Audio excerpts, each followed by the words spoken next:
Preparados para fazer a prova? Vamos lá, gente? Então, vou fazer um breve resumão aí dos módulos da prova, para que vocês possam fazer uma prova aí detonando, arrebentando a boca, tá legal, gente? Então, fiz um estudo dirigido, como vocês gostam, sei disso, não esqueci, tá bom? Então, vamos lá. Bem, nós vamos começando pelo módulo 8, lembrando que a prova são dois módulos, módulo 8 e módulo 9, não é isso? E que vamos falar sobre aí a questão da rede urbana, né, gente?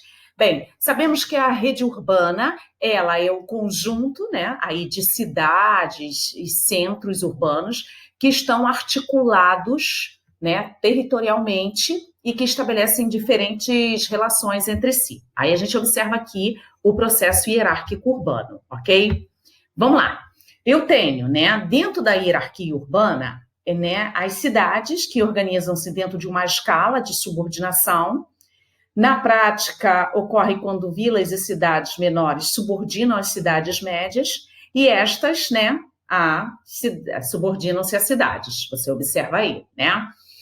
Essa hierarquia pode conhecer uma importância de uma cidade e sua relação, né, dando essa questão da influência.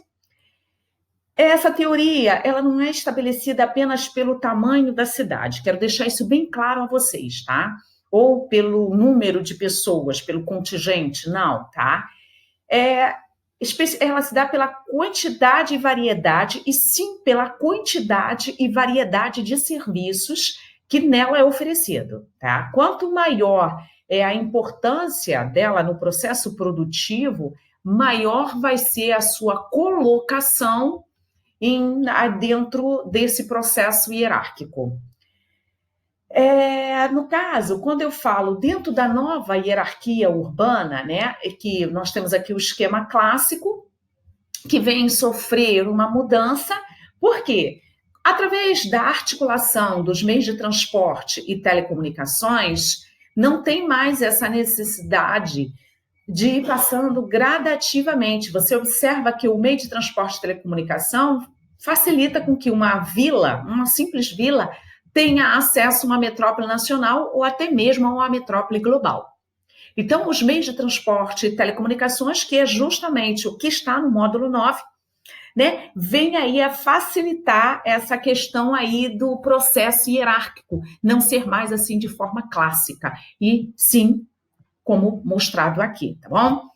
Bem, antes que eu esqueça, peraí, tenho que citar a vocês essa questão aqui das metrópoles, já estava esquecendo, né? Vocês sabem que metrópole seria a cidade de maior porte, que é caracterizada pelo poder de atração e influência, que exerce um número de cidades em seu entorno. Gente, não se esqueça que metrópole é uma coisa, megalópole é outra. Por favor, tá? Quando eu falo em uma metrópole nacional, eu estou falando na questão da variedade de serviços, tá? Que ela vem a influenciar sobre os centros regionais, ok? Aí apresenta, no caso, mais de 1 bilhão de habitantes e grande concentração de pessoas, né? Os centros regionais são cidades médias que exercem influência em âmbito regional. A cidade local, você tem um pequeno porte, em que a população muitas das vezes recorre aos centros urbanos maiores, né? No caso, pode ser aqui o centro regional, uma metrópole regional. E a vila, como eu já havia dito, é um pequeno aglomerado urbano que não alcançou aí a condição de cidade, tá? Então, a vila, ela tem a necessidade realmente, frequentemente, de recorrer aos centros urbanos, às cidades maiores, ok? Bem, dentro desse processo hierárquico, nós vamos ter também processos migracionais, por isso que eu botei aqui os tipos de migração para vocês. Nós temos aí a migração pendular, que é aquela migração diária, né, gente? Né, que é aquela, ela é momentânea, você sai pela manhã, né, e volta à noite, e no dia seguinte faz o mesmo processo. A transumância ou sazonal, né, é aquela migração realizada por um grupo de pessoas que muda de uma cidade ou estado, de país, por um determinado período, e geralmente alguns meses, né? Você tem aí a questão do nomadismo, que hoje raramente se vê, né? A questão daquele cara que Isso aconteceu nas primeiras civilizações, onde ele ia para tal lugar, aí conseguia ali alimento, enquanto ele obtinha o alimento, ele permanecia, quando acabava o alimento, ele migrava para outro, e assim vai, né? Tem a questão também da diáspora, né? A diáspora aí seria uma rápida dispersão de um grupo populacional de um território, geralmente uma migração involuntária, que a diáspora ocorre, tá? Ela ocorre aí com uma forma de migração involuntária ou forçada, que é a mesma coisa, tá? Aí nós temos aí o exemplo da diáspora africana, no período escravocrata, os africanos tiveram uma migração forçada, a judaica, né, que no caso foram quando a expulsão dos judeus da Palestina, né, e aí vai, tá? Então isso aí é um dos processos migracionais, beleza? É uma revisão, hein, gente? Bem, aí eu venho para a urbanização contemporânea, né? Lembrando que os conceitos de metrópole, megalópole e megacidades e conurbação são aplicados em urbanismo, no processo urbanístico, para designar a organização das cidades a partir da importância econômica, política e cultural, tá? O termo metrópole, ele é conhecido para definir uma cidade grande em dimensões territoriais, tá? A conurbação, né, que eu falei já para vocês, ocorre muito dentro do processo de uma metrópole, lembrando que nós temos aí a reunião de cidades e seus subúrbios, lembrando disso, dentro da metrópole nós temos um processo de conurbação, né? Temos também, né, a questão da megalópole, que é aplicado para definir aí a questão da conurbação de duas metrópoles. A megacidade é quando eu tenho uma cidade com mais de 10 milhões de habitantes, tá ok? Não pela qualidade de serviço. Eu posso ter uma cidade com mais de 10 milhões de habitantes, mas ela não ser uma metrópole, deixando isso bem claro a vocês, tá? Não pode esquecer disso, por favor, gente. Não esqueçam desse detalhe, vocês confundem muito, tá? Então, dentro das metrópoles, quando eu falo em metrópole global, cidade global, né, ela tem uma repercussão mundial e tem uma intensa influência aí econômica e política e cultural. Beleza, gente? Ótimo, né?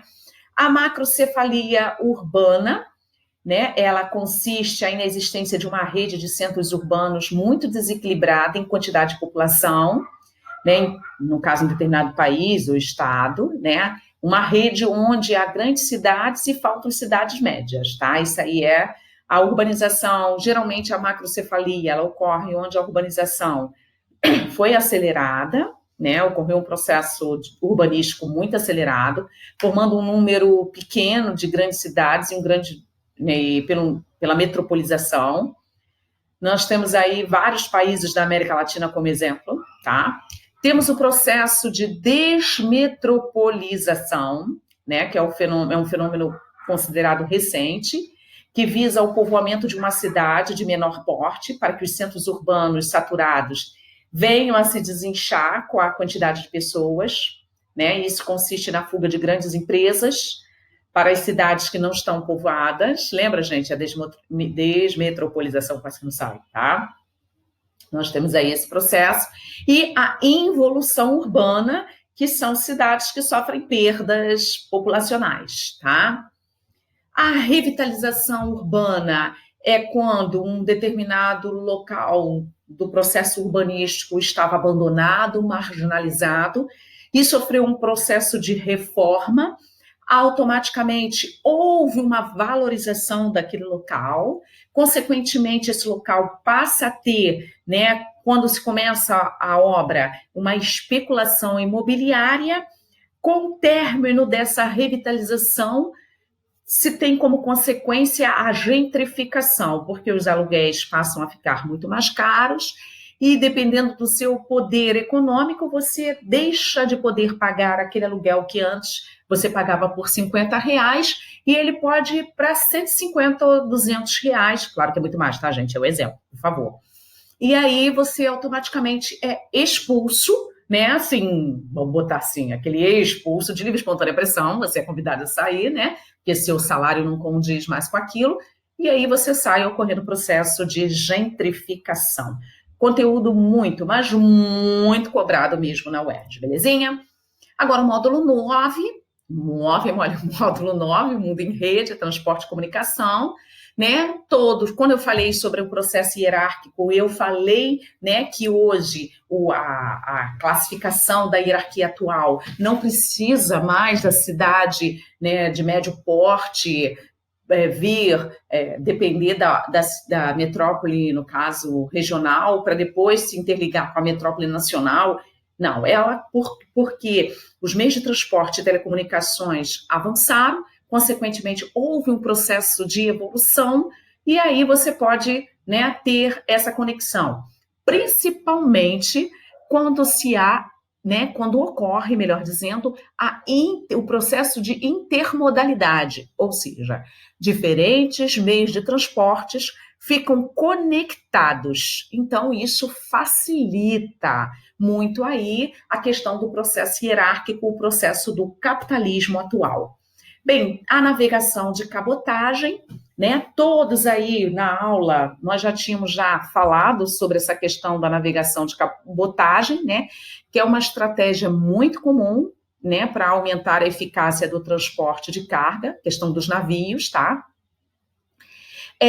Isso, né, nessa escala de diferentes portos da faixa litorânea, com isso eles mantêm embarcações pela menor quantidade possível de trajetos sem sua lotação completa. Nisso eles economizam muito mais combustível, tá, gente? É um tipo de estratégia, né, para a redução dos custos das atividades. Isso aí é show de bola, beleza? Dentro dos tipos da malha viária, nós temos aqui o divergente, né, que é uma baixa integração da malha, ocorre um baixo número de conexões que dificulta a circulação interna e compromete o desenvolvimento de um mercado interno forte, muito comum nos países subdesenvolvidos e principalmente no continente africano. A convergente, né, caracteriza por uma integração forte dos trechos da malha viária. Um exemplo que nós temos é na Europa, tá, gente? O continente europeu, né? A gente tem isso aí. E a radial seria a nossa malha aí, que integra as áreas às suas respectivas periferias, formando raios a partir do centro. Ou seja, estão lembrados aí que quando começa a construção de Brasília, né, JK vem com o propósito de colocar Brasília no centro para que ela pudesse conectar com as demais regiões do país. Com isso, né, começam-se a construção de rodovias, que sempre sai, né, ali de Brasília para as demais regiões, chegando algumas até o litoral. Belezinha? Show de bola? Belezinha, belezão? Ótimo? Bem, gente, boa prova. Não esqueçam da live que nós vamos ter. Eu os aconselho, primeiro, né, assistam o vídeo, lê a apostila, módulo 8 e módulo 9, façam a avaliação com calma. Lembre que, né, não pode esquecer que há um grande número aí de pessoas que vão concorrer com vocês no final do ano, galera. Então, não dá bobeira, tá? Foca nos estudos, tentem fazer sozinhos, que eu conheço. Se eu não conhecesse cada um de vocês. Então, forte abraço e boa prova para vocês.